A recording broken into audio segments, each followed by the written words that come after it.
नमामि धन्वन्तरिमादिदेवम्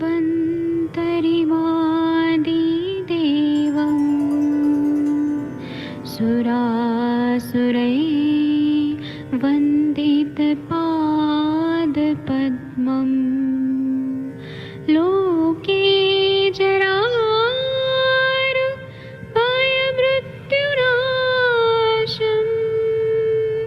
दातारमीशं विविधौषधीनां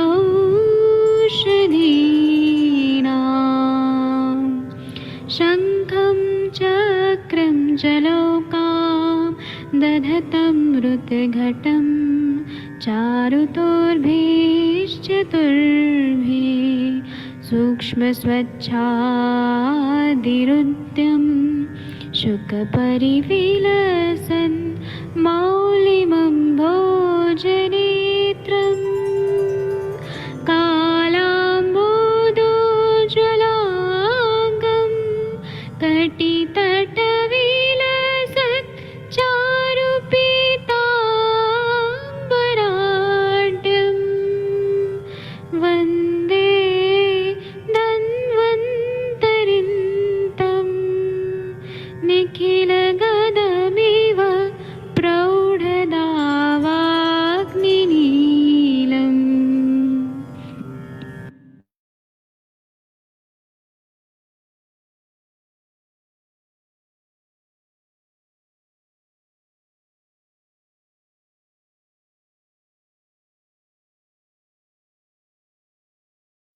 प्रणाम सभी लोग को। मैं वैद्य अरविंद पाठक आप सभी लोग का स्वागत करता हूं। सभी लोग को कोटि कोटि प्रणाम करता हूं।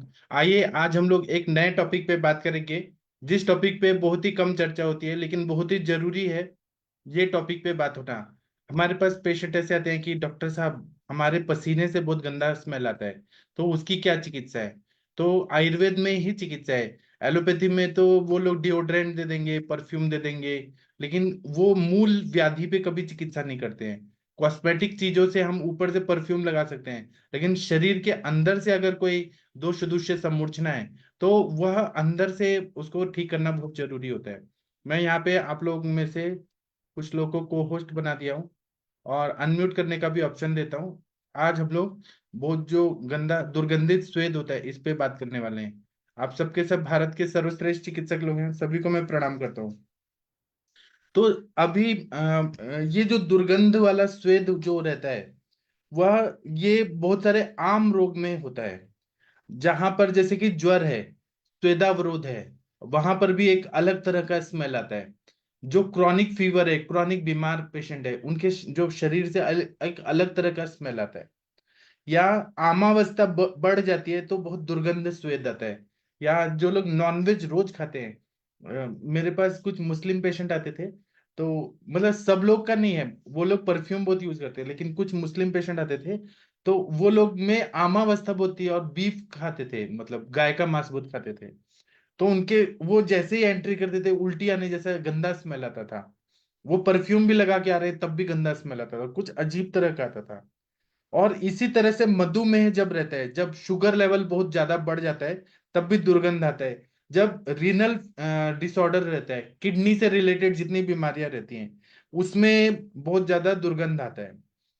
उसी तरह क्योंकि स्वेदस्य क्लेद विद्रुति ऐसे बोलते हैं, स्वेद जो है वो क्लेद को धारण करने वाला है।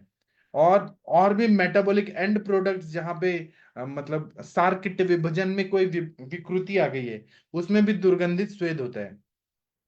तो एक अलग तरह का जो मतलब ऐसा लगता है कि कुछ अजीब तरह का स्मेल आ रहा है जो बर्दाश्त नहीं होता, और खुद इंसान को भी बर्दाश्त नहीं होता। भले वो 4 बार भी नहा ले साबुन लगा के, कैसे भी स्नान कर ले, लेकिन उनके बॉडी से बहुत गंदा दुर्गंध आता है।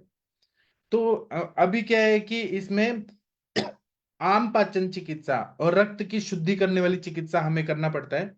सबसे पहले हम लोग अगर स्वेद व स्त्रोतस देखें, क्योंकि आयुर्वेद स्त्रोतस पे सबसे ज्यादा फोकस करके चिकित्सा करते हैं, तो चरक विमान स्थान 5वां अध्याय जो है स्त्रोतो विमानी अध्याय, उसमें 30वां नंबर का जो श्लोक है उसमें क्या बताएं कि व्यायाम मति संतापत शीतोष्ण क्रम सेवनात् स्वेद वाहिनी दुष्यंती क्रोध शोक भय तथा। मतलब अगर अति व्यायाम किया, धूप में अधिक घूम रहे हैं, अग्नि सेवा किया है, उष्ण और शीत मतलब एक साथ ले रहे हैं, ठंडा गर्म, जैसे गर्म पानी से नहा के और फिर हवा में आ रहे हैं, या फिर एसी में रह के धूप में जा रहे हैं, या फिर गर्म कॉफी पी के आइसक्रीम खा रहे हैं। जो उष्ण और शीत जो रहता है एक के बाद एक, उनका आहार और विहार का सेवन कर रहे हैं। क्रोध, भय, शोक आदि मानसिक कारणों से क्षोभ हो जाता है, और यह स्वेद व स्रोतस की दुष्टि का कारण होता है। तो चरक विमान स्थान में दुष्टि के लक्षण क्या बताए कि अस्वेदनम अति स्वेदनम पौरुषम अति लक्षण अतिश लक्षणता मंगस्य परिदाहम रोम हर्षम च दृष्ट्वा स्वेद वाहिन्य से स्त्रोतांसी प्रदुष्टानिति विद्यात्। मतलब स्वेद प्रवृत्ति बिल्कुल नहीं होना या बहुत ज्यादा होना, त्वचा रुक्ष होना या अतिश लक्ष्य बनना, बहुत ज्यादा बर्निंग होना, रोम हर्ष होना, ये स्वेद व स्त्रोतस की दुष्टि के लक्षण होते हैं। और दुष्टि प्रमुखता त्वचा में होती है, और इसी कारण से, और कुष्ठ रोग के पूर्व रूप के भी लक्षण में ये दुर्गंधित स्वेद आना या स्वेद न आना, ये भी लक्षण आ जाते हैं। तो स्वेद व स्त्रोतस में अगर अवरोध है और बहुत ज्यादा दुर्गंध आ रही है, तो कुष्ठ के समान चिकित्सा करना चाहिए और सभी प्रकार के तिक्त द्रव्यों का प्रयोग करना चाहिए। स्वेद की अति प्रवृत्ति हो रही है और बहुत ज्यादा दुर्गंध आ रहा है, तो आम का पाचन करना चाहिए, दीपन पाचन अनुलोमन, और चंदन, कपूर, वचा आदि चूर्णों से उद्वर्तन या उद्धूलन करना चाहिए, पूरे बॉडी में चूर्ण से उद्वर्तन करना चाहिए। इसमें वंग भस्म भी ऊपर से बाह्य परिमार्जन भी करें और इंटरनल भी दें। वचा तेल से स्नेहन करें, अवगाह स्वेदन करें। तो अवगाहन गर्म पानी के काढ़ा में बैठा दे, त्रिफला क्वाथ में बैठा दे पेशेंट को, अवगाहन कराएं या वचा तेल से स्नेहन कराएं, तो इससे स्त्रोतोदुष्टि दूर हो जाती है और अच्छे से खुल के पसीना आता है। स्वेदन ही चिकित्सा है इसकी एक। दूसरा क्या है कि पित्त के उद्रेक से अगर हो गया है तो विरेचन चिकित्सा कराएं। उष्ण गुण बढ़ा हुआ है और विस्त्र गंध आ रहा है, पित्त का विस्त्र गंध बहुत ज्यादा बढ़ गया, बहुत ज्यादा गंदा स्मेल आ रहा है, तो प्रवाल, मौक्ति, कामदुधा, चंद्रकला रस ऐसे द्रव्यों का प्रयोग करने से बहुत अच्छा फायदा होता है। इसी तरह से इंटरनल दवाइयों में आम का पचन करना है तो हम लोग आरोग्यवर्धनी वटी देते हैं, सुशेखर रस देते हैं, लशुनादि वटी, आम पाचक वटी, फिर उसके बाद में शंख वटी, फिर उसके बाद में बहुत सारे ऐसे आम काढ़ा करके एक हमारे सर के फॉर्मूला बुक में देखिए आम काढ़ा है, वो देते हैं, आसवरिश देते हैं, तो इससे आम का पचन होता है। उसी तरह से अजमुदादि चूर्ण, लवण भास्कर चूर्ण, हिंगवाष्टक चूर्ण, ऐसे जो आम का पचन करे, और लंघन कराना जरूरी है। गर्म कोष्ण जल पिला के रखे अगर आमावस्था बहुत ज्यादा है, और गंधक रसायन दे 250 mg ट्वाइस ए डे, और महामंजिष्टादि कषाय दे, रक्त की शुद्धि हो जाती है। और इसमें आमकर आहार और विहार न करें, मतलब हैवी खाना न खाएं, गुरु पदार्थ न खाएं, फ्रिज का पदार्थ न खाएं, ठंडा पानी न पिएं, खाने के बाद बहुत पानी न पिएं, बैठे न रहें, व्यायाम करें। इसी तरह से मधुर और स्निग्ध द्रव्य जो है, मिठाई और मीठा चीजें कम खाएं, और स्निग्ध जो तेल में बनाई हुई चीजें वो कम खाएं। उसी तरह से मीट वगैरह जो है वह भी कम खाएं, नॉनवेज कम खाएं, ज्यादा प्रोटीन वाली चीजें कम खाएं, कार्बोहाइड्रेट जो है वो ज्यादा कार्बोहाइड्रेट नहीं खाना है। मतलब जो दुर्गंध उत्पन्न करती हैं, जो आम उत्पन्न करती हैं, वो चीजों से अभी मेरे पास एक पेशेंट आते थे, उनके शरीर से बहुत गंदा स्मेल आता था। तो क्यूरियोसिटी से मैंने उनसे पूछा कि आप किसका मीट खाते हैं, तो बोले मैं शिप खाता हूँ, भेड़ का मांस बहुत खाता हूँ, और उनके शरीर से भेड़ जैसा ही स्मेल आ रहा था। एक आए थे, वो ना भैंसे का भेजा खाते थे, भैंसा होता है ना, तो उनके बॉडी से बफेलो का स्मेल आता था। जो इंसान जो प्राणी खाता है उसके बॉडी से वो स्मेल आता है। और आप लोगों ने देखा होगा कि जो मुस्लिम लोग रहते हैं, इस्लाम धर्म बहुत ग्रेट धर्म है, लेकिन वो लोग परफ्यूम बहुत ज्यादा यूज करते हैं, क्योंकि उनके शरीर से कुछ अलग अलग तरह का स्मेल आता है, तो वो ज्यादा उनको तकलीफ ना दे इसलिए सुगंधित द्रव्यों का प्रयोग करते हैं। अब आप लोग कुछ बताइए, फिर मैं आप लोग को और बताऊंगा। डॉक्टर महेंद्र सर, आप इस टॉपिक पे कुछ बोलना चाहेंगे? दुर्गंधित स्वेद, इस टॉपिक पे आप कुछ बोलिए सर।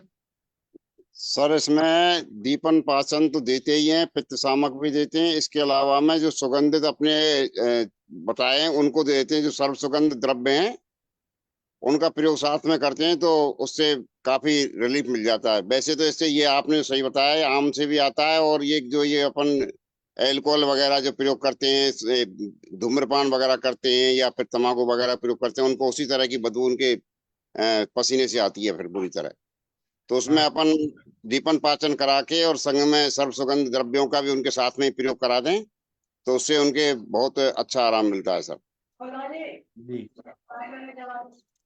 ठीक है, और इस टॉपिक पे शशि मैम आप कुछ बोलना चाहेंगी? हाँ जी वैसे सर, गुड इवनिंग सर। हाँ जी मैंने ऐसे 2 लोग को देखा है, ट्रीट तो नहीं किया है क्योंकि उन लोग को लगता ही नहीं कि उनके साथ ये प्रॉब्लम है। जब हम छोटे थे तो हमारे यहाँ थे एक लोग, मतलब फीमेल थी, थी तो वेजिटेरियन, बट उनको बहुत ज्यादा स्मेल आता था पसीने का, तो उनको फिर होम्योपैथी वालों ने बोला था लहसुन वगैरह खाने को छोड़ने को। तो उनका तो मुझे अब नहीं पता क्या सीन है। और हमारे रिलेशन में एक लोग और हैं, उनके साथ में प्रॉब्लम है, थे तो एकदम लीन एंड थिन, दुबले पतले से थे, और कभी पता तो नहीं चला कि आम वगैरह का बहुत ज्यादा वैसा कुछ कंप्लेन नहीं किया, बट उनके साथ में था कि अगर मैं ड्राइव कर रही हूँ, मैंने बगल में बैठा लिया, तो मुझे लगता था कि ये मेरे बगल में क्यों बैठे हैं, मतलब पीछे बैठा होना चाहिए। तो कुछ लोग की बॉडी से वाकई बहुत ज्यादा स्मेल आती है, जैसे शूज से स्मेल आती है कुछ लोग का, तो उनका रहता है स्वेट का, वहां पर भी वजह होता है, बट और भी उसकी होती है कि हाइजीन नहीं रखते हैं, लेकिन इसके केस में भी काफी होता है। जैसे बहुत सारे लोग सर ऐसे भी होते हैं कि वो नहाते नहीं डेली, तो उनका भी बॉडी से आता है। और जिनका पाचन नहीं दुरुस्त होगा तो उनकी बॉडी से स्मेल आती है। बट ये जो बॉडी स्मेल होती है कई सारे लोग की बहुत ही खतरनाक टाइप से होती है, मतलब टॉलरेट आप नहीं कर सकते हो, या कपड़े निकाल करके टांग दिए तो लगेगा कि भाग जाओ यहाँ से। तो इस तरह की सिचुएशन होती है, तो उसमें वही दीपन पाचन अनुलोमन तो कराना ही है, मतलब अग्नि पर काम करना है। साथ में जैसे सुगंधित द्रव्य हैं उनसे नहाने के लिए, या सिरके के पानी में नहाना, या नींबू डाल करके उस पानी से नहाना, इस तरह की चीजें कर सकते हैं। परफ्यूम वगैरह ऐसे लोग बहुत यूज करते हैं, बट देखा है सर बहुत सारे लोग के साथ बहुत स्मेल आती है, तो मेनली उनमें उनका खान पान ही रहता है। और अधिकतर मुझे जो दिखे हैं वो अधिकतर तो सारे नॉन वेजिटेरियन लोग ही रहे हैं। वेजिटेरियन तो मैंने एक लोग को देखा था जिनका स्मेल था। जी नहीं, सर, फिर वेजिटेरियन में भी आता है ऐसे, ऐसे वो नहीं है, वेजिटेरियन में भी जो प्याज लहसुन बहुत खाते हैं उनके शरीर से आता है। हाँ आता होगा, मतलब जैसे उन्होंने बताया था कि लहसुन मना है, और उस टाइम में हम मैं लहसुन प्याज नहीं खाती थी, तो हमें नहीं पता था, हम तो बहुत टाइम बाद खाना शुरू करें। इसी तरह से जो लोग मेदस्वी होते हैं, मोटे लोग हाँ, जो, क्योंकि मेद का मल क्या है? तो तो स्वेद स्वेद है। है। तो और मेदो स्त्रोतस का मूल स्थान क्या है? तो वपावहन। मेदोवाल मल का ब्रिक और वपा वहन है। हाँ, तो वपावहन क्या है? वो भी मेद, यही है ना, मेद ही है। हाँ, वो एडिपोज फैटी टिश्यू जो है। हाँ, तो वो ज्यादा पसीना आने से, और वो भी स्त्रोतोरोध है वहां पे, पसीना, हम्म। रक्त की दृष्टि है, खराब रक्त है शरीर में, तो उनको बहुत गंदा दुर्गंध आता है। इसके लिए आयुर्वेद में जो चिकित्सा बताई है, ऐसी चिकित्सा कोई भी पैथी में नहीं बताई है, क्योंकि एलोपैथी डॉक्टर्स केवल डर्मेटोलॉजिस्ट एंटीबायोटिक दे सकते हैं और या कुछ ऐसे ही दे सकते हैं। आयुर्वेद में लेप चिकित्सा, शोधन चिकित्सा, शमन चिकित्सा, अंतर परिमार्जन, बहि परिमार्जन, इतना बढ़िया बढ़िया चीज बताए। फॉर एग्जाम्पल, अभी इसमें आरगवत का प्रयोग बहुत अच्छा रहता है, चक्रमर्द, करंज, बासा, गुड़ुची, हल्दी, दारू हल्दी, फिर देवदार, खदीर, फिर विडंग, अगर कृमिजन्य संप्राप्ति है तो विडंग, नीम, करवीर का त्वक, फिर उसके बाद में शिरीष, अगर विष का कोई संबंध है तो, फिर इसी तरह से कुटज, सप्तपर्णा, चमेली के पत्ते, चमेली इतना सुगंधित रहता है। ये सब जो मैं बता रहा हूँ, इसका उद्वर्तन करना है, उद्वर्तन और लेप लगाना है, लेप भी अच्छा काम करेगा, उद्वर्तन भी अच्छा काम करेगा।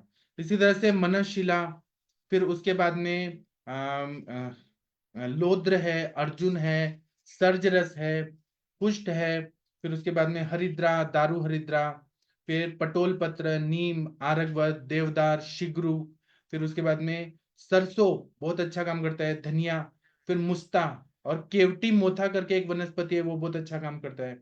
फिर उसके बाद में कंपिलक है, सर्जरस है, और उसी तरह से हल्दी, दारू हल्दी, चमेली की पत्ती, ये जो भी मैं बता रहा हूँ ना, ये आरगवद्य अध्याय है जो चरक संहिता में, उसमें से है। फिर कोल कुलत्थादि चूर्ण जो है, वह उसका अगर उद्वर्तन किया जाए तो बहुत अच्छा फायदा होता है। फिर इसी तरह से सुगंधी द्रव्य है, जैसे कि कमल है, अगर है, अगरू, जिससे अगरबत्ती बनता है, उसका अगर उद्वर्तन और इंटरनल भी दिया जाए, उसी तरह से सौंफ है, सोया है, महुआ, और उसी तरह से मुलेठी, कशेरु, विदारी कंद। आप आरगवदी अध्याय देखिए, इसमें इतना बढ़िया बढ़िया उद्वर्तन के लिए चीजें बताई हैं। फिर इसी तरह से तगर, उत्पल, चंदन, इसका प्रदेह बना के प्रयोग करने को बोला है, देवदार, कुष्ठ, मुलेठी, छोटी इलायची, कमल, फिर रासना, शताहवाब, जीवंती मूल, फिर मंजिष्ठा, फिर कमल, हरिदुर्वा, उसी तरह से छोटी इलायची, अगरू, तगर, देवदार, बार बार रिपीट हो रहा है, तेज पत्र, उशीर, श्वेत चंदन, रक्त चंदन, इन सब का अगर हम लोग प्रयोग करते हैं ना इंटरनली और एक्सटर्नली, ऊपर से हम शोधन करा दें। मेरे पास ऐसे बहुत सारे पेशेंट आए जिनको ये तकलीफ बहुत था, उनकी वाइफ उनको पसंद नहीं करती थी क्योंकि इतना दुर्गंध आता था, एक्सिला साइड में बहुत गंदा स्मेल आता था, तो वाइफ ना हस्बैंड से दूर भागती थी और लड़ाई झगड़े होते थे बहुत ज्यादा, क्योंकि वो टॉलरेट नहीं होता था, इतना गंदा स्मेल आता था। कितना भी डिओड्रेंट लगाएं, कितना भी परफ्यूम लगाएं, और वो टीवी वाले भी क्या दिखाते हैं कि परफ्यूम लगाओ लड़की पटाओ, वो विराट कोहली जो है ना वो परफ्यूम लगा के लड़की पटाता है, ऐसा वो दिखाने के लिए होता है, लेकिन अंदर से जो गंदी स्मेल आती है उसके लिए क्या है, तो वमन कराना सबसे अच्छा है, विरेचन कराना अच्छा है, रक्त मोक्षण कराना अच्छा है, रक्त शोधक काढ़ा देना जरूरी है, फिर कामदुधा, प्रवाल पंचामृत, और महातिक्त घृत, और पंचतिक्त घृत गुग्गुल, फिर मतलब महानिम्बादि चूर्ण, तिक्त रस वाले द्रव्य दे जो पित्त का शमन करे, स्त्रोतो शोधन करे। रसवस स्त्रोतस भी अच्छा होना चाहिए, आम का भी पचन होना चाहिए, स्वेदवस स्त्रोतस का भी अच्छे से शुद्धि होना चाहिए। उसी तरह से इसमें हम लोग नवक गुगुल और मेद पे काम करना है, तो नवक गुगुल है, त्रिउष्णादि लौ है, फिर कुटकी का कषाय है, फिर उसके बाद चंद्रप्रभा वटी है, आरोग्यवर्धिनी वटी है, त्रिफला गुगुल है, मेदोहर गुगुल है, मेदोपाचक है। ऐसे बहुत सारे द्रव्य हैं जिनका प्रयोग हम लोग करते हैं। तो मेदवस व्योषादि सक्तु है, उसका बहुत अच्छा फायदा होता है। फिर शिलाजत्वादि लौ है, विडंगादि लौ है, त्रिउष्णादि लौ है, मेदो विडंगादि लौ है, पुनर्नवा मंडूर है। पुनर्नवा का भी बहुत अच्छा फायदा होता है अगर रीनल रिलेटेड डिजीजेज हैं, मतलब किडनी से रिलेटेड है, तो पुनर्नवा, गोक्षुरादि गुगुल, वरुणादि क्वाथ, गोखुरु काढ़ा, पुनर्नवासव, पुनर्नवाष्टक क्वाथ, ऐसे किडनी रिलेटेड, क्योंकि अगर बॉडी में क्रेटिनिन यूरिया बढ़ जाता है तो बहुत गंदा एक अलग तरह का स्मेल आता है, नौशिया फीलिंग होता है और गंदा स्मेल आता है। इसलिए अगर हमें किडनी, क्योंकि मेदो स्त्रोतस का मूल स्थान वृक्क बताएं और वापा वाहन बताएं, और मेद का मल क्या है, तो स्वेद है, तो ये पूरा सिस्टम गड़बड़ा है, पसीना भी आ रहा है, गंदा भी आ रहा है, और किडनी से भी रिलेटेड है, तो और खुद अंदर से भी गंदा स्मेल आता है पेशेंट को, आम बहुत ज्यादा रहता है। इसीलिए मेदोपाचक, रक्तपाचक देते हैं, बहुत अच्छा फायदा होता है। अब आप लोग बताइए, कभी कभी हार्मोनल इम्बैलेंस रहता है, उसमें भी बहुत ज्यादा तकलीफ आती है, बहुत गंदा स्मेल आता है। और इसमें हेतु बंद करना है कि ओवर ईटिंग ना करें, फूड का जो है वो प्रमाण जो है त्रिविध कुक्षीय के हिसाब से करें, षड रसात्मक आहार लें, उसी तरह से हाइजीन को मेंटेन रखें। अभी कुछ इंजीनियरिंग के बच्चे हैं ना, आप लोग देखिएगा आज का जमाना कैसा है, पहले के जमाने में ऐसा होता था कि सुबह नहा के भगवान की पूजा करके, बड़ों का पैर छू के, और उसके बाद ही घर से निकलना है, स्कूल या कॉलेज जाना है। आजकल वो संस्कार नहीं है, बच्चे नहाते ही नहीं है। हॉस्टल में जो बच्चे रहते हैं ना, वो जुम्मा जुम्मा को नहाते हैं, मतलब फ्राइडे फ्राइडे को नहाते हैं। वो कुछ अजीब तरह का है कि नहीं नहाना है, और केवल ये कपड़े बदल दो और ऐसे ही चले जाओ। हाइजीन मेंटेन ना करना ये भी एक कारण होता है, उसके वजह से स्वेदवस स्त्रोतस की दृष्टि। और दूसरा, एसी में रहना, अगर एसी में रहेंगे तो स्वेदवस स्त्रोतस पूरा ब्लॉक हो जाता है, पसीना आएगा ही नहीं, वहां पे संग ऐसी संप्राप्ति होगी, स्त्रोतोरोध होगा, और फिर उनके जब पसीना आएगा तो बहुत गंदा स्मेल आएगा, ये भी कारण होता है। और लैक ऑफ एक्सरसाइज, क्योंकि एक्सरसाइज करने से पसीना अच्छे से आता है, और अर्धशक्ति व्यायाम करते हैं तो पसीना आने तक एक्सरसाइज करना है, पसीना आने से गंदा जो स्वेद है वो निकल जाता है। अगर वो नहीं निकालेंगे, जैसे मल मूत्र और स्वेद, मल रोज निकलना चाहिए, स्टूल पुरुष है वो रोज निकलना चाहिए, और ये जो है मूत्र है वो रोज निकलना चाहिए, वैसे स्वेद पसीना रोज आना चाहिए। अगर पसीना नहीं आ रहा है तो कोई बात नहीं, उद्वर्तन करके जो हमारे औषधियां हैं उससे उद्वर्तन करके पसीना लाएं, उससे होता है, या लेप लगा के पसीना लाएं, या स्टीम बॉक्स में बैठे पसीना लाएं। अगर वो पसीना अच्छे से आ रहा है, निकल जा रहा है, संग संप्राप्ति कम होती है, आमावस्था जा रही है, तो ये प्रॉब्लम सॉल्व हो जाता है। अब आप लोग कुछ बताइए, कुछ बोलना चाहते हैं? वीना मैम, आप कुछ बोलना चाहती हैं? कुछ बोलिए। अभय सर, आपके पास ऐसे पेशेंट आते हैं जिनको बहुत दुर्गंध आ रही है पसीने से? आते हैं सर, हाँ। मैंने अभी तक ट्रीटमेंट नहीं दिया उसको। हाँ, तो आप उद्वर्तन वगैरह तो दे ही सकते हैं सर, हल्दी, चंदन, ये सब का आप दे सकते हैं।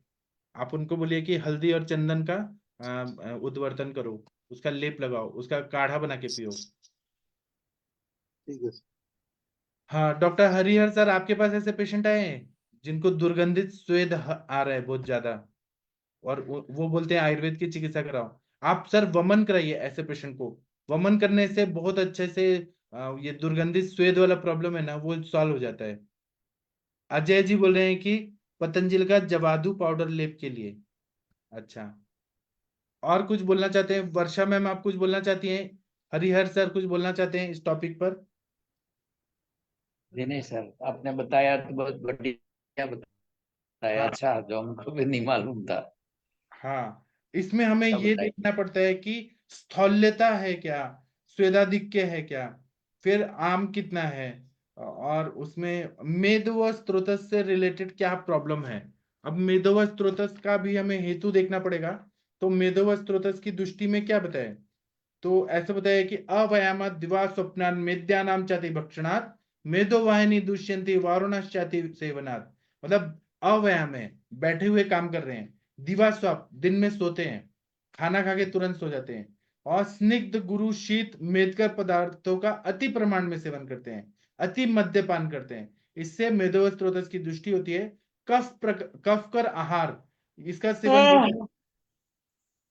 इसी तरह से जो मांस प्रदोषज जो भी विकार हैं, वह भी अगर हैं शरीर में, वो भी मेद प्रदोषज विकार हो सकते हैं। इसी तरह से प्रमेह का पूर्व रूप में भी मेदो स्त्रोत की दृष्टि होती है और दुर्गंधित स्वेद आता है। इसी तरह से दंत आदियों में मल का संचय अधिक होता है, हस्त पादतल में दाह होता है, सर्वांग चिकनता होती है, मृदुता होती है, स्निग्धता होती है। तो ये सब मेदो स्त्रोत की दृष्टि में आते हैं। या अति स्वेद, अति स्थौल्य, मधुमेह, ये कारण होता है। तो इसमें हमें कफग्न चिकित्सा करनी है और मेदोग्न चिकित्सा करनी है।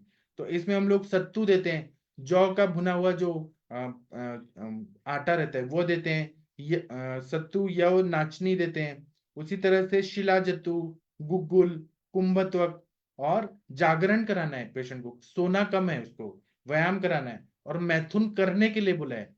बहुत सारे लोग रहते हैं जवोपरोध रहता है, मोटे लोग ना मैथुन कर ही नहीं पाते हैं, तो उनको बोलना है मैथुन करके आप अपने धातु का क्षय करो। यहाँ पे धातु क्षय होगा तो मेद भी कम होगा। बहुत अति नहीं होना चाहिए, मीडियम। उसी तरह से त्रिफला, त्रिकटु, नीम, आंवला, ये लेखन के लिए जो द्रव्य है उनका प्रयोग करें। चंद्र प्रभावटी बहुत अच्छा काम करता है। और इसमें हमें धात्वग्नि को बढ़ाना है और मेद का क्षय करना है। तो ऐसे द्रव्यों का प्रयोग करने से बहुत अच्छा फायदा होता है। आप लोग कुछ बोलना चाहते हैं, बोल सकते हैं। बलाकुड इत्यादि तेल है, उसका अगर अभ्यंग करें, या चंदन बला लाक्षादि तेल, उसका अभ्यंग करें, शरीर में सुगंध आती है। शोधन तो करते रहें, ऊपर से चंदन की माला जो रहती है, तुलसी की माला जो पहनते हैं, उससे भी शरीर हमेशा सुगंधित रहता है। और आयुर्वेद में तो सुगंधी माला धारण करने के लिए बोला है दिनचर्या में, और सुगंधी लेप बताया है, चंदन का लेप, अगरू का लेप, सारीवा, फिर उशीर, फिर पद्मक, पद्मकाष्ठ, फिर उसके बाद में यष्टि मधु, विदारी, ये सब का लेप बताया है आयुर्वेद में। उनका प्रयोग करने से बहुत अच्छा फायदा होता है।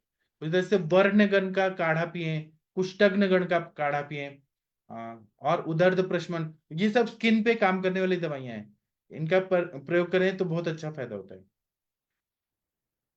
प्लीज आप लोग कुछ बोलिए। वीना मैम आप कुछ बोलना चाहती हैं? महाजन सर, सर, हाँ बोलिए मैम। कृमि की भी हिस्ट्री कभी कभी मिलती है सर, जैसे आपने प्रमेह का पूर्व रूप बोल दिया, या हाँ कुष्ठ का पूर्व रूप भी हो सकता है।